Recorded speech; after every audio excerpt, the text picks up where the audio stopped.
Mikhail Tal vs Karlis Klasup, 1952. Tal opens with d4 and Klasup responds with the Dutch defense. An aggressive choice by Klasup. The Dutch is all about immediate imbalance, but it often leaves the kingside structurally fragile.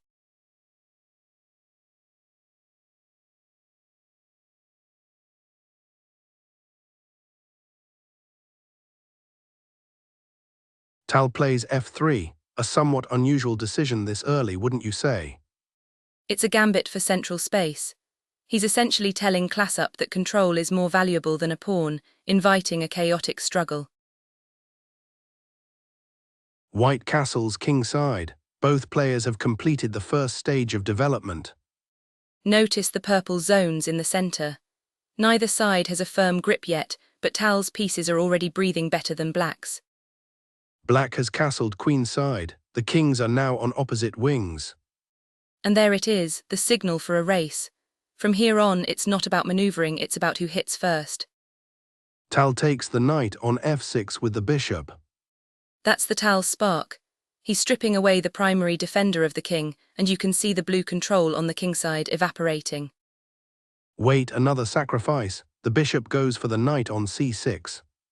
He's ruining the pawn structure. He's trading a piece for long-term structural damage, creating permanent holes in Black's queenside.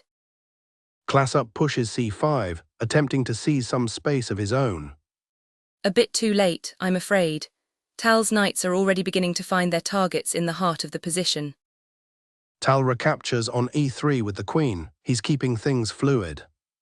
Exactly. He doesn't want to resolve the center too quickly while his attack is still in the planning phase. qb7+. The white queen penetrates deep into the black position. This is the turning point. The board is turning a deep red around the black king. The defensive perimeter has completely collapsed. Tal cleans up the pawn on c3, a tidy bit of housekeeping. He's consolidating. He isn't just attacking, he's systematically removing any counterplay Klasup might have had. Re1+. The rook enters the fray with a check. Precision, he's cutting off the king's escape routes, effectively turning the board into a cage. Black tries to bring the bishop back into play with bc8. A desperate move. The piece is returning to defend, but the damage to the position is already irreversible. The h-pawn advances to h4. The pressure is mounting. The final nail. He's preparing to pry open the remaining cover around the black king to let the heavy pieces in. A rook sacrifice on f6. He's gone completely mad. Calculated chaos, Marcus. He's forcing the king into the open, making the position tactically volatile to accelerate the win. And another one, a second rook sacrifice, this time on h5. Absolute demolition. He's clearing the path for the queen to deliver the final blow without any obstruction. The queen begins a series of checks, driving the king further out. It's a mating net. The black king is just a passenger at this point, waiting for the inevitable. Wait, Tal allows the exchange of queens on g4. He's just given her away. A cold-blooded simplification.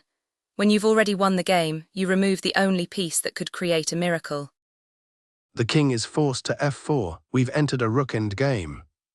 The heat map is almost entirely red now. It's no longer a game of strategy, it's a conversion exercise. The rook returns to d2, trying to create some activity. Klasup is fighting for a draw, but the a-pawn is becoming a monster that cannot be stopped. Tal pushes g4+. He's not letting the king breathe.